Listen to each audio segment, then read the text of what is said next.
Hello dear students, कैसे हैं आप सभी। आईसीटी वर्चुअल क्लासरूम देहरादून में आप सभी का स्वागत करती हूं। मेरा नाम है समता शुक्ला और बच्चों, आप सभी को पता है कि 12th क्लास की बायोलॉजी पढ़ाने जा रही हूं।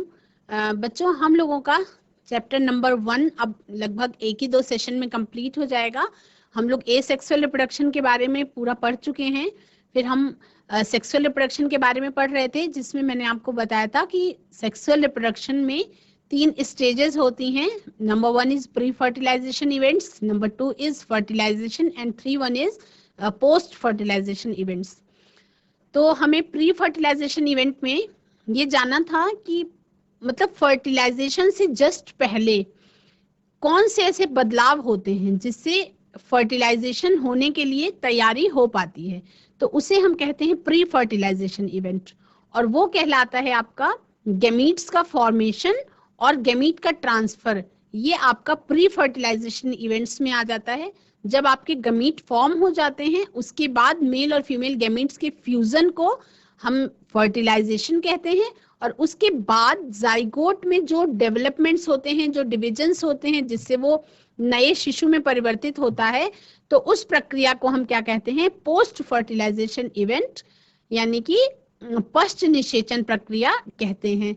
अब प्री फर्टिलाइजेशन में हम लोगों ने गैमीट्स का फॉर्मेशन किस तरह से हुआ था वो कल की क्लास में बहुत अच्छी तरह से समझा था कि जो गैमीट्स होते हैं वो दे आर हैप्लॉइड। हैप्लॉइड का मतलब सिंगल एन होते हैं, वो अगुणित होते हैं।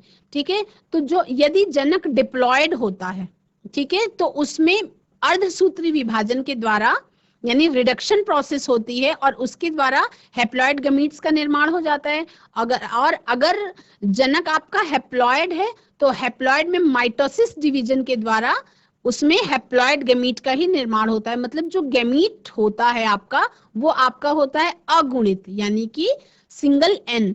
उसके बारे में हम और आगे जानेंगे कि प्री फर्टिलाइजेशन इवेंट्स में गैमीटोजेनेसिस, गैमीट फॉर्मेशन की प्रक्रिया को हम क्या कहते हैं, युग्मक जनन या गैमीटोजेनेसिस कहते हैं। और गैमीट ट्रांसफर हम किस प्रकार से देखेंगे। स्मार्ट बोर्ड की तरफ चलते हैं। बच्चों, हम लोगों का क्लास 12th का बायो चल रहा है, बायो, जिसमें हम बात करेंगे रिप्रोडक्शन में सेक्सुअल रिप्रोडक्शन की बात हो रही है। तो सेक्सुअल रिप्रोडक्शन में 3 इवेंट्स मैंने आपको बताए थे, प्री फर्टिलाइजेशन,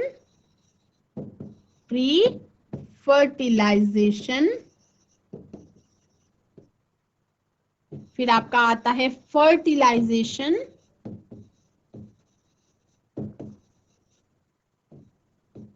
और उसके बाद आता है आपका पोस्ट फर्टिलाइजेशन।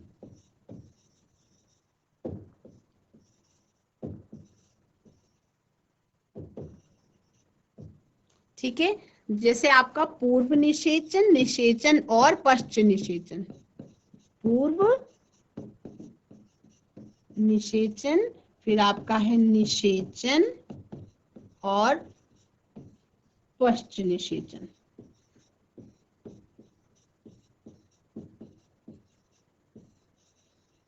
ठीक, इसमें हम पूर्व निषेचन में जान चुके हैं कि प्री फर्टिलाइजेशन में 2 प्रक्रियाएं होती हैं। एक होता है आपका gametogenesis and second one is gamete transfer. कल मैंने गैमीटोजेनेसिस के बारे में बताया था आपको कि गैमीट, सिंपल समझेंगे, गैमीट फॉर्मेशन इज कॉल्ड, ये प्रोसेस आपकी कहलाती है गैमीटोजेनेसिस। गैमीटोजेनेसिस, राइट। सेकेंड प्रोसेस इज, अब गैमीटोजेनेसिस यानी गैमीट का तो फॉर्मेशन हो गया। अब गैमीट्स का फॉर्मेशन होने का मेल और फीमेल गैमीट का एक दूसरे के पास आना जरूरी है फर्टिलाइजेशन के लिए। तो एक दूसरे के पास आने की प्रक्रिया आपकी क्या कहलाती है, number 1 is gametogenesis and number 2 is आपका गैमीट ट्रांसफर। गैमीट ट्रांसफर यानी कि युग्मक स्थानांतरण। क्या ट्रांसफर के का तो मीनिंग आप सभी को पता है ना बच्चों। ट्रांसफर का मीनिंग होता है स्थानांतरण। तो गैमीट का यहाँ पर ट्रांसफर हो रहा है, यानी कि इसे कहेंगे युग्मक स्थानांतरण। ठीक, गैमीट ट्रांसफर ये है आपका second phase of pre fertilization event. Pre fertilization event में दो फेजेस होते हैं। First one is gametogenesis and second one is gamete transfer, यानी कि युग्मक स्थानांतरण। तो पहले युग्मकों का बनना आपका गैमीटोजेनेसिस हो गया और सेकेंड आपका हो गया गैमीट का ट्रांसफर। इसमें क्या होता है बच्चों कि युग्मक धानियों में हम नेक्स्ट पेज पर देखेंगे गैमीट ट्रांसफर। गैमीट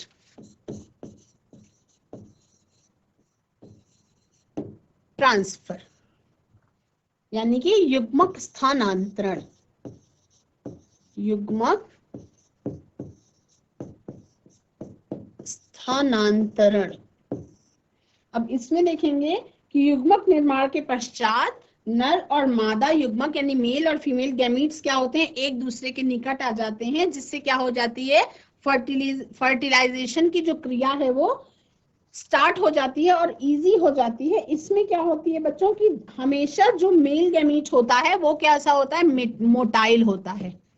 नर युग्मक यानी कि जो आपका मेल गैमीट है वो क्या होता है बच्चों, वो होता है मोटाइल। मोटाइल का मतलब चलनशील। मोटाइल का मतलब क्या होता है, चलनशील। मोटाइल का मतलब चलनशील, मतलब वो चल सकता है, वो गति कर सकता है। ठीक है। और फीमेल गैमीट क्या होती है बच्चों, वो ज्यादातर अचल होती है या स्थानबद्ध होती है, वो एक ही जगह पे रहती है।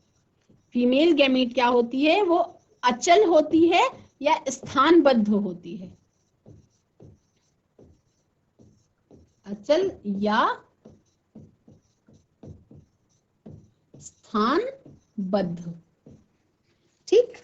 अब इसके बाद आपको फिर चूंकि हम पौधों की और जंतुओं की दोनों की एक साथ बात कर रहे हैं, तो अधिकांश जो शैवाल हैं, ब्रायोफाइटा हैं जो साधारण पौधे हैं, और टेरिडोफाइटा हैं, उसमें नर युग्मकों को यानी मेल गैमीट्स को फीमेल गैमीट्स तक पहुंचने के लिए एक माध्यम की आवश्यकता होती है, और वो माध्यम बनता है जल। ठीक। किसमें किसमें, आपके एल्गी,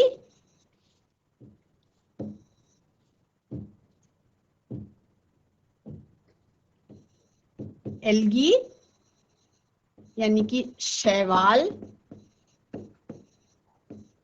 उसके बाद आपके आ गए बच्चों ब्रायोफाइटा,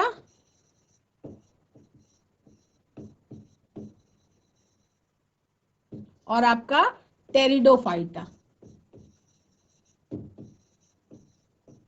टेरिडोफाइटा, इसमें इन तीनों में क्या होता है, आपका मेल और फीमेल गैमीट को एक दूसरे तक पहुंचने के लिए एक माध्यम की आवश्यकता होती है, और वो माध्यम आपका बनता है जल। वो इसमें गैमीट ट्रांसफर के लिए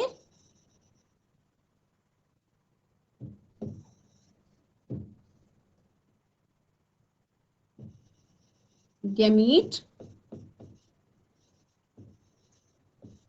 ट्रांसफर के लिए एक माध्यम की आवश्यकता होती है, और वो होता है आपका जल। माध्यम की यानी कि जल की आवश्यकता होती है।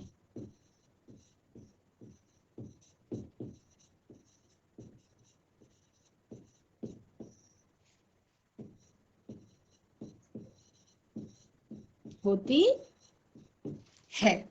ठीक। अब इसमें जो बीज वाले पौधे होते हैं बच्चों, फिर हम बात कर रहे हैं बीज वाले पौधों की। तो जो बीज वाले पौधे होते हैं, इनमें मेल गैमीट्स क्या होते हैं, नॉन मोटाइल होते हैं। जो बीज वाले पौधे होते हैं, है ना, बीज वाले पौधों में बीज वाले, विज्ञान में कोई भी नियम 100% नहीं होता, उसमें कहीं ना कहीं कोई ना कोई अपवाद होता है। तो मैं जैसे अभी कह रही थी कि मेल गैमीट्स आपके मोटाइल होते हैं और फीमेल गैमीट्स आपके नॉन मोटाइल होते हैं, लेकिन इनमें भी अपवाद है।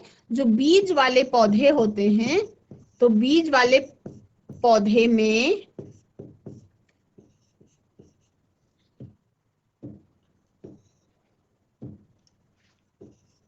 नर युग्मक यानी कि जो आपका मेल गैमीट होता है वो होता है नॉन मोटाइल। नर युग्मक यानी कि मेल गैमीट जो होता है वो आपका नॉन मोटाइल होता है। नॉन मोटाइल यानी कि इसी को हम क्या कहते हैं बच्चों, ये होता है अचल, यानी ये अपनी जगह पे फिक्स होता है। और फिर इसमें कौन सी प्रक्रिया से होता होगा, आप सोचिए कि इसमें कौन सी प्रक्रिया से फर्टिलाइजेशन संपन्न होता होगा। तो इसमें पॉलन ग्रेन्स की प्रक्रिया से, पॉलिनेशन द्वारा क्या होता है, परागण की क्रिया द्वारा पुष्प के स्टिग्मा पे क्या होता है, मेल गैमीट का ट्रांसफर हो जाता है और फिर उसके बाद निषेचन की प्रक्रिया संपन्न हो पाती है।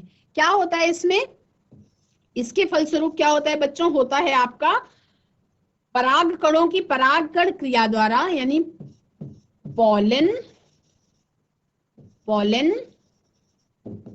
ग्रेन्स की क्या होती है, पॉलिनेशन होता है।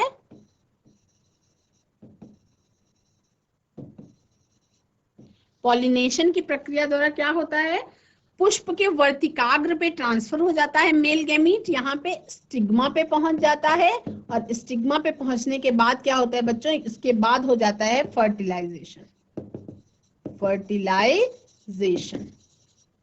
यानी चाहे मेल गैमीट फीमेल के पास जाए या फीमेल गैमीट मेल के पास जाए, लेकिन फर्टिलाइजेशन के लिए दोनों का एक दूसरे के पास होना जरूरी है। अब हम जब गैमीट ट्रांसफर की बात आई, आप सभी को समझ में आ गया, तो अब हम बात करेंगे बच्चों, मैंने आपको बताया था कि मनुष्यों में क्या होते हैं, डिप्लॉयड पेरेंट्स होते हैं और उनके अंदर कौन सा विभाजन होता है, जब गैमीट्स का फॉर्मेशन होता है तो उस समय मेयोसिस डिवीजन होता है। मान लीजिए पेरेंट है आपका 2n, तो जब आपका गैमीट बनेगा तो क्या हो जाएगा, यहाँ पे मियोसिस डिवीजन हो जाएगा, यानी कि अर्धसूत्री विभाजन होगा। क्या होगा आपका, मियोसिस, और गैमीट्स बनेगा हैप्लॉइड। ठीक, अगर ये आपका n है तो ये सिंगल ही है, तो फिर यहाँ पे क्या होगा आपका माइटोसिस, यानी समसूत्री विभाजन होगा, समसूत्री विभाजन, और इसके फलस्वरूप यहाँ पर बनेगा मेल गैमीट और फीमेल गैमीट। ठीक, इसमें भी आपका अलग अलग बनेंगे। तो इस तरह से अगर डिप्लॉयड पेरेंट है तो हैप्लॉइड बनने के लिए अर्धसूत्री विभाजन की आवश्यकता होती है, और अगर हैप्लॉइड ही है तो हैप्लॉइड गैमीट बनाने के लिए आपका माइटोसिस यानी कि सूत्री विभाजन की आवश्यकता होती है। ठीक, हम लोगों ने और सब पढ़ लिया है बच्चों। सेल डिवीजन होता है गैमीट फॉर्मेशन के दौरान, वो मैंने आपको बताया कि गैमीट्स कैसे होते हैं। Gametes in all heterogametic species are of 2 types, namely male and female. Gametes are of 2 types, कोई कंफ्यूजन नहीं होना चाहिए, एक है मेल गैमीट और दूसरा है आपका female gamete. Gametes are haploid though the parent plant body from which they arise may be either haploid or diploid. Gametes are always haploid. Gametes कैसे होते हैं, हमेशा haploid होते हैं। Gametes are haploid. अब वो किसी भी कंडीशन में हो, अगर पेरेंट आप डिप्लॉयड है तो भी गैमीट हैप्लॉयड होगा, अगर पेरेंट हैप्लॉयड है तो भी गैमीट हैप्लॉयड होगा। ठीक, a haploid parent produces gametes by mitotic division. Does this means that meiosis never occurs in organisms that are haploid? यानी कि carefully examine the flow chart of life cycles of algae. जब आप शैवाल की life cycle को पढ़ेंगे तब उस समय आप जो चैप्टर 3 में मैं आपको पढ़ाऊंगी, क्लास 11th में, इस क्लास 12th है, आपने क्लास 11th में चैप्टर 3 में ये शैवाल का जो लाइफ साइकिल पढ़ा था उसमें आपने पढ़ा होगा कि फिर आपको इसका सुटेबल आंसर मिल जाएगा कि हेप्लॉइड जो होते हैं, तो क्या उनमें कोई कभी भी ये मियोसिस वाला डिवीजन होता है या नहीं होता है? तो several organisms belonging to Monera, fungi, algae and bryophytes have haploid plant body. उनके अंदर क्या होती है? अगुणित पादप संरचना होती है।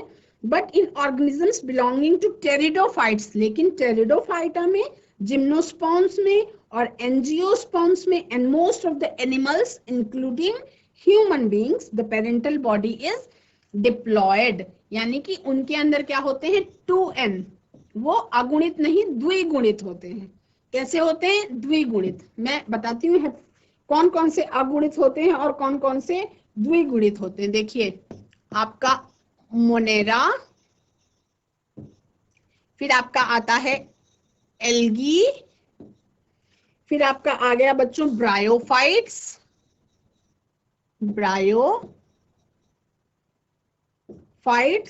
उसके बाद ये कैसे होते हैं? ये आपके होते हैं हेप्लॉइड। ये सारे के सारे आपके होते हैं हेप्लॉइड। यानी कि अगुणित।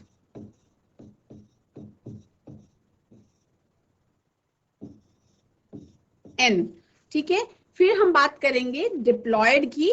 तो डिप्लॉयड कौन कौन से होते हैं? टेरिडोफाइट्स,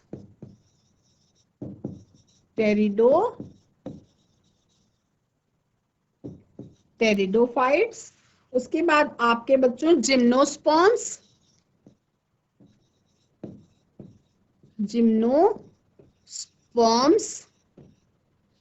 उसके बाद आपके एंजियोस्पर्म्स, जो फ्लावरिंग प्लांट्स होते हैं, एंजियोस्पर्म्स, और उसके बाद मोस्ट ऑफ द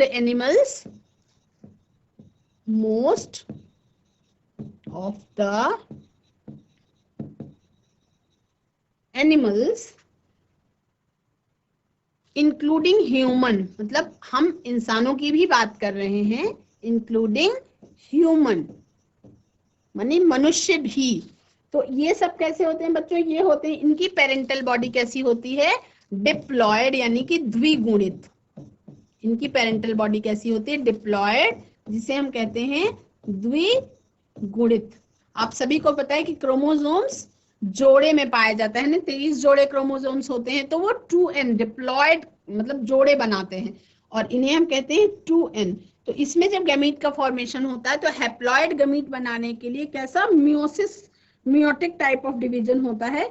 तो ये it is obvious that meiosis the reduction division, ये कैसी होती है? रिडक्शन डिवीजन होती है, जिसमें 2n को n में बदलना है, तो कम हो रही है संख्या, तो ये आपका रिडक्शन डिवीजन है। Has to occur if a diploid body has to produce haploid gametes. अगर उसको हैप्लॉइड गमीट्स का निर्माण करना है, तो बट ऑब्वियस है कि उसको रिडक्शन डिवीजन के थ्रू मियोसिस करना पड़ेगा, और उसके बाद फिर वो हैप्लॉइड गमीट्स का फॉर्मेशन कर पाते हैं।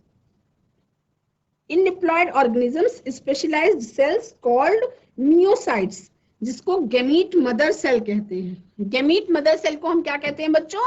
गैमीट मदर सेल को गैमीट मदर सेल यानी कि युग्मक मात्र कोशिका जो होती है, वो आपकी स्पेशलिस्ट मतलब स्पेसिफिकली उसको हम क्या कहते हैं? उसको हम कहते हैं मियोसाइट्स। इन्हें हम कहते हैं मियोसाइट्स। ये स्पेसिफिक सेल्स होती हैं डिप्लॉयड ऑर्गेनिजम्स में, और ये क्या करती हैं? यही सेल्स आपका मियोटिक डिवीजन करती हैं, ये आपका मियोसिस करती हैं। यही सेल्स आपका मियोसिस यानी कि रिडक्शन डिवीजन करती हैं।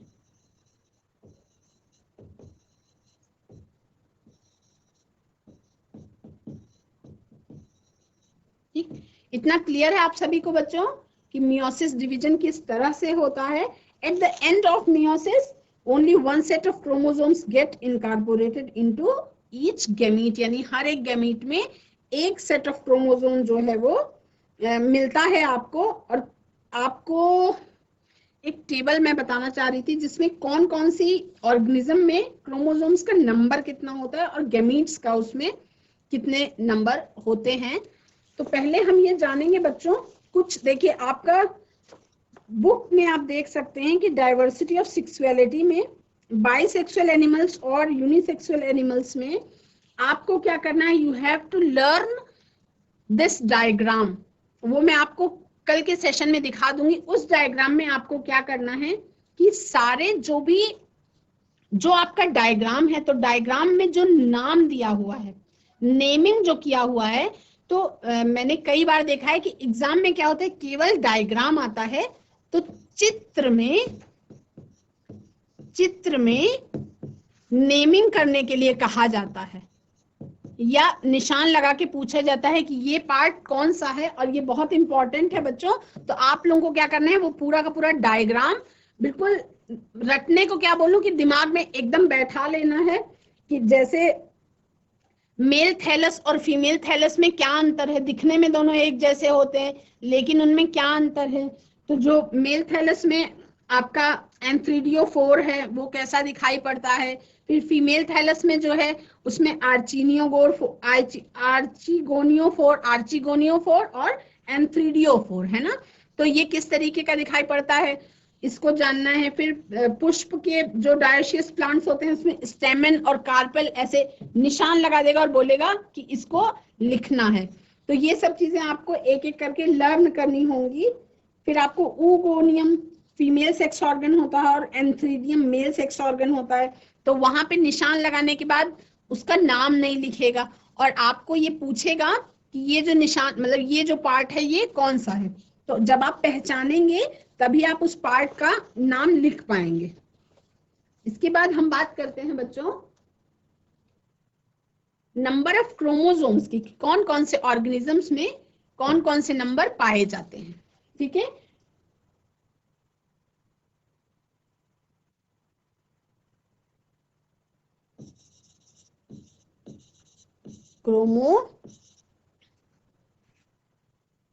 क्रोमोसोम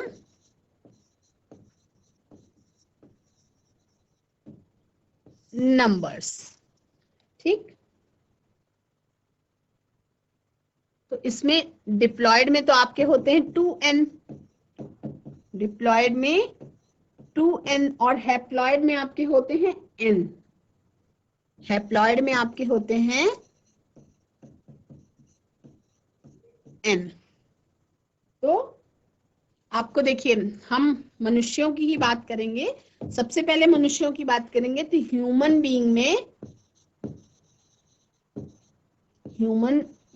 में आप सभी को पता है कि क्रोमोसोम्स नंबर जो मियोसाइट्स में होते हैं वो होते हैं 2n में। जब हम इनकी बात करते हैं तो होते हैं 46, यानी कि जब गैमीट के उसमें बात करते हैं तो ये होते हैं आपके n जब बनते हैं तो ये आपके होते हैं 23। ठीक, यानी कि कहते हैं 23 जोड़ी क्रोमोसोम्स होते हैं। ठीक है, उसके बाद फिर बच्चों हम इसको कल इसको फिल इन द ब्लैंक्स को हम स्पेस को फिल करेंगे। हाउस फ्लाई है आपका, हाउस फ्लाई में आपका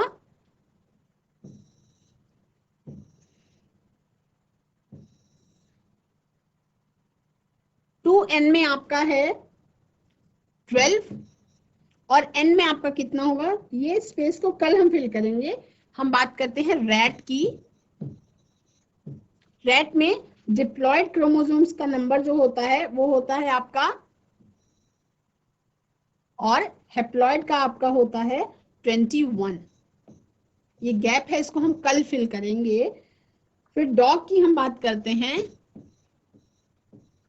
तो डॉग में 2n में आपका होता है 78, और हेप्लॉयड की हम कल बात करेंगे कि हेप्लॉयड में कितना होता है। कैट में आपका होता है, डिप्लॉयड में कल बात करेंगे, और हेप्लॉयड में आपका होता है बच्चों 19 क्रोमोसोम्स। ठीक, फिर हम बात करते हैं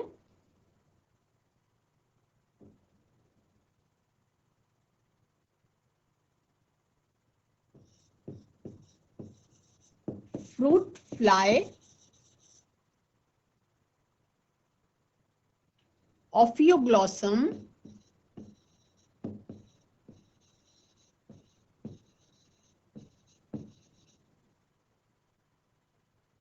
ऑफियोग्लॉसम,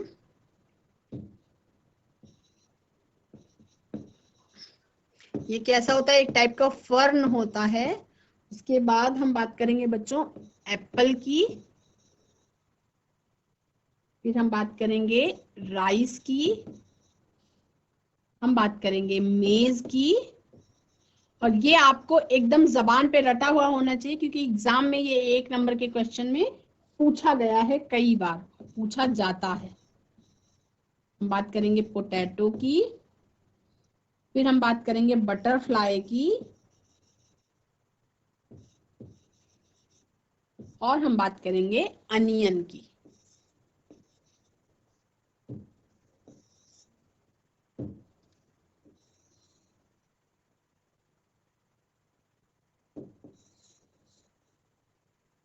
इनमें डिप्लॉयड और हैप्लॉयड बात करेंगे कि ये डिप्लॉयड और हैप्लॉयड कितनी संख्या में होते हैं।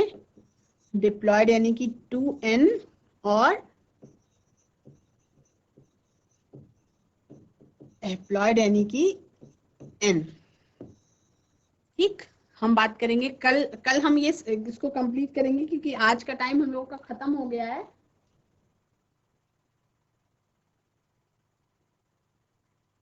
फिर भी इसके बारे में कल ही बात करेंगे, क्योंकि इसमें लंबी हम लोग को टाइम, हम लोगों के पास इतना नहीं है कि हम इस सारणी को पूरा कंप्लीट कर पाए। तो इसमें हम लोग ये देख लेते हैं बच्चों कि जो फर्टिलाइजेशन इवेंट होता है, ये चार्ट आपको कल कंप्लीट करना है, और नहीं तो कल मैं आपको शो करूंगी। अब हम आगे देखते हैं कि जब आपका प्री फर्टिलाइजेशन इवेंट हो गया, तो प्री फर्टिलाइजेशन इवेंट में आपने 2 इवेंट्स के बारे में जाना। एक तो आपका हो गया gametogenesis, and second one is gamete transfer. तो जब गेमिटोजेनेसिस यानी गेमीट का फॉर्मेशन हो गया, उसके बाद फिर गेमीट का ट्रांसफर ही हो गया, मेल फीमेल गेमीट एक पास आए, तो अब आपका होना है फर्टिलाइजेशन, यानी कि जिसे हम कहते हैं संलयन। छोटी क्लासेस में हम इसको संलयन कहते थे, लेकिन अब जब हम इस समय बात करेंगे तो उसको संलयन के बजाय एक और शब्द यूज होगा, जिसको हम कहते हैं सिनगैमी। तो फर्टिलाइजेशन, फर्टिलाइजेशन जिसे हम कहते हैं बच्चों निषेचन।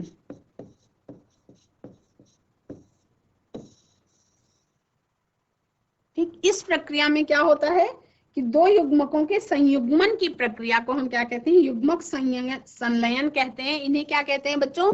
इसी को हम कहते हैं युग्मक संलयन। युग्मक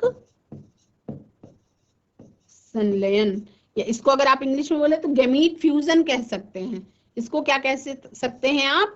गैमीट फ्यूजन कह सकते हैं, गैमीट फ्यूजन। लेकिन इस शब्द को हम क्या कहते हैं? इसको हम फर्टिलाइजेशन कहते हैं। और इसके परिणाम स्वरूप क्या होता है बच्चों? 2n जाइगोट का निर्माण हो जाता है। इसके फलस्वरूप क्या होता है आपका? 2n यानी कि डिप्लॉयड जाइगोट का निर्माण होता है। जाइगोट का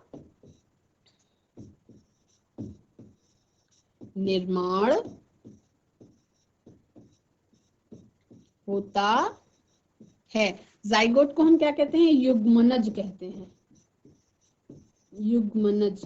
तो इसको हम देखेंगे, एक है ये आपका हैप्लॉयड मेल गैमीट, और प्लस आपका ये है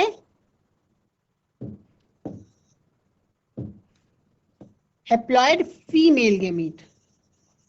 ठीक है, दोनों का फ्यूजन हुआ, तो यहां पे कौन सी प्रक्रिया हो रही? ये आपका कहलाएगा फर्टिलाइजेशन।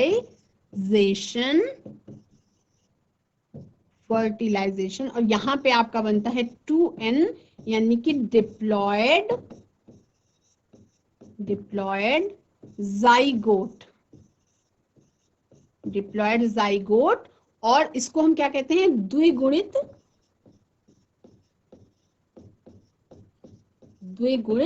युग्मनज। इसे हम क्या कहते हैं, द्विगुणित युग्मनज कहते हैं। तो क्लियर हो गया बच्चों कि पेरेंट बॉडी चाहे डिप्लॉयड हो चाहे हैप्लॉयड हो, जब गैमीट्स की बात आएगी तो गैमीट्स आपके होंगे ऑलवेज हैप्लॉयड, यानी कि एन, उसमें जो डिवीजन प्रोसेस है वो डिप्लॉयड में मियोसिस होगा और हैप्लॉयड में आपका माइटोटिक डिवीजन होगा, और उससे आपके मेल और फीमेल गैमीट का फॉर्मेशन हो जाएगा। फिर उनका ट्रांसफर होगा, और ट्रांसफर होने के बाद जब फर्टिलाइजेशन हो जाएगी तो उस फर्टिलाइजेशन, जब संलयन होगा, दोनों का मिलना हो जाएगा, तो उस प्रक्रिया को हम क्या कहते हैं, फर्टिलाइजेशन की प्रक्रिया कहते हैं। और उसके बाद आपका डिप्लॉयड जाइगोट का निर्माण हो जाता है, जिसे हम द्विगुणित युग्मनज कहते हैं। अब इसमें बच्चों फर्टिलाइजेशन भी 3 तरीके का होता है। फर्टिलाइजेशन भी कितने तरीके का होता है, 3 तरीके का होता है। फर्टिलाइजेशन जो है आपका वो 3 तरीके का आपको पढ़ना है। फर्टिलाइजेशन आपका पाया जा रहा है 3 तरीके का। एक आपका होता है पार्थिनोजेनेसिस, पार्थिनोजेनेसिस जिसे हम कहते हैं अनिषेक जनन, ठीक। उसके बाद आपका आता है बच्चों एक्सटर्नल फर्टिलाइजेशन, एक्सटर्नल फर्टिलाइजेशन यानी आपका बाह्य निषेचन।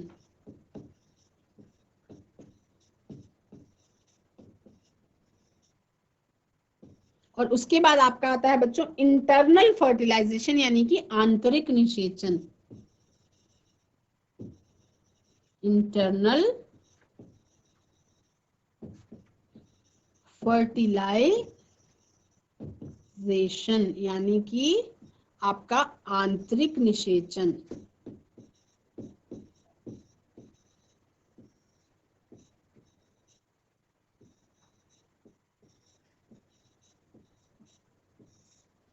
ठीक है, तो फर्टिलाइजेशन का इवेंट कैसे होता है ये आपको मैंने बता दिया। मेल फीमेल गैमीट के फ्यूजन से जो इवेंट होता है उसको हम फर्टिलाइजेशन कहते हैं। 3 प्रकार का पाया जाता है। एक आपका हो गया पार्थिनोजेनेसिस जिसे हम अनिषेक जनन कहते हैं। Second one is external fertilisation जिसे हम बाह्य निषेचन कहते हैं। और थर्ड वन इज आंतरिक निषेचन जिसे हम इंटरनल फर्टिलाइजेशन कहते हैं। नेक्स्ट सेशन में हम क्रोमोसोमल नंबर्स के बारे में जानेंगे और इन फर्टिलाइजेशन को थोड़ा सा ब्रीफ में जानेंगे कि इन जो इस प्रकार के फर्टिलाइजेशन 3 प्रकार के हो रहे हैं इसमें किस प्रकार की प्रक्रिया हो रही है। बच्चों आज की क्लास में हम लोगों ने फर्टिलाइजेशन के बारे में जाना कि प्री फर्टिलाइजेशन इवेंट के बारे में हम लोगों का कंप्लीट हो गया है। Gametogenesis and gamete formation 2 stages होती हैं प्री फर्टिलाइजेशन इवेंट में। उसके बाद हमने फर्टिलाइजेशन के बारे में जाना कि मेल एंड फीमेल गैमेट्स का जो फ्यूजन होता है उस प्रक्रिया को हम क्या कहते हैं, फर्टिलाइजेशन कहते हैं या इसी को हम निषेचन कहते हैं। और निषेचन भी 3 प्रकार का पाया जाता है जिसमें आपका फर्स्ट वन इज पार्थिनोजेनेसिस यानी कि अनिषेक जनन, second one is external fertilisation यानी कि बाह्य निषेचन and third one is internal fertilisation मतलब आपका इंटरनल फर्टिलाइजेशन मतलब आंतरिक निषेचन। तो आज की क्लास में इतना ही, समय की कमी के कारण हम इतना ही कर पाएंगे। नेक्स्ट सेशन में हम इसको थोड़ा सा ब्रीफ में जान लेंगे और कौन से जंतु में किस प्रकार का निषेचन पाया जा रहा है इसके बारे में भी जानेंगे। That's all for today. Have a nice day. Take care and bye bye. आपका दिन शुभ हो।